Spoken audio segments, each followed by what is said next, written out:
Google has been rewriting SEO titles. Has your click-through rate been affected? What's up SEOs? This is Spider SEO from rockseos.com, and today I'm gonna break down what you can do step by step if your traffic dropped by CTR even when you didn't lose the highest rankings on Google.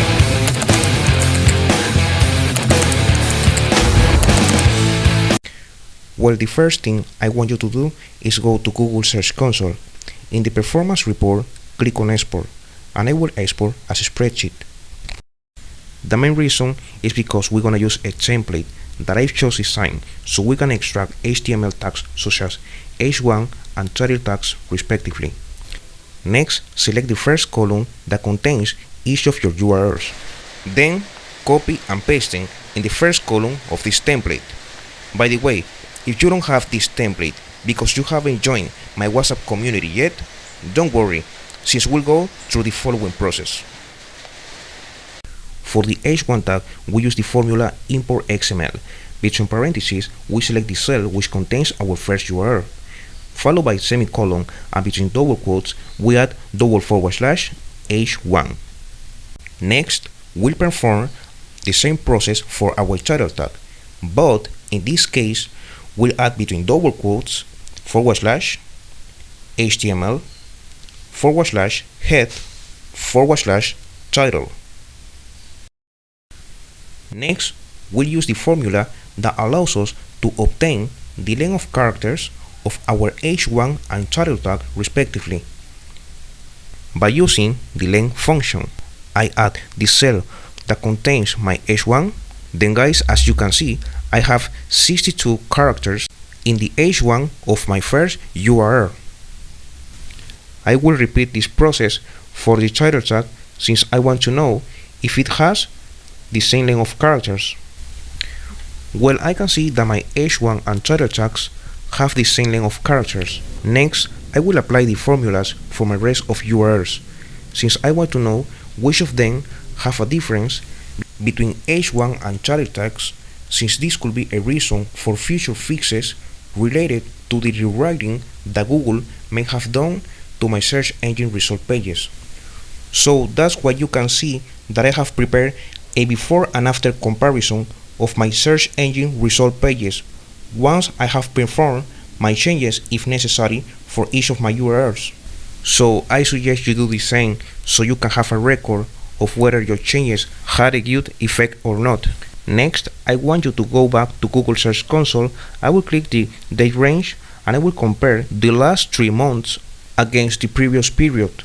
I will apply so I can compare my CTR before and after the Google algorithm update. Next, it is time to analyze the metrics based on dates. I have to identify the date on which my website received the highest number of clicks, as well as the highest CTR, and the date on which it started to have the drop in clicks as a result of the drop in CTR. In fact, this is one of the most important steps in this tutorial. I will start by checking the number of clicks and click-through rate of each of my pages. This way, I will be able to prioritize which ones require my attention from highest to lowest priority. By the way, this doesn't mean that I should ignore the rest of metrics such as impressions and average position. Next, I'm gonna filter by my highest priority URL in order to analyze which keywords were most affected in terms of clicks as a result of click-through rate, regardless of whether they have the same or pretty the same position. Anyway, the analysis of metrics by keywords, I prefer to do it directly in Google Data Studio, as it is much more comfortable since I can filter by a regular expression the keywords I want to analyze, not only in terms of clicks, CTR, and positions, but also in terms of countries, all in a single screen. But you know what? It is time for some recommendations to deal with the situation of the titles that have been rewritten by Google. First things first, use descriptive and concise titles for the specific topic of each of your pages. Second, avoid very long or short titles. I was testing and testing, and what has worked best for me is a length of 50 to 55 characters. Next, make sure your SEO title and H1 tags are the same. And yes, this also applies for article and product names if you are using a schema markup.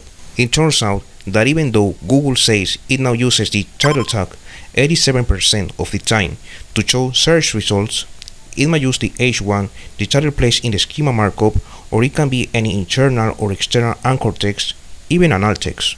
Last but not least, avoid using emojis, the very bar, and stuffing keywords in your H1 and title tags. Let me know in the comments below if you have any question, or send a message on my WhatsApp community. And if you enjoyed this video, make sure you rock the like, share, and subscribe to this channel.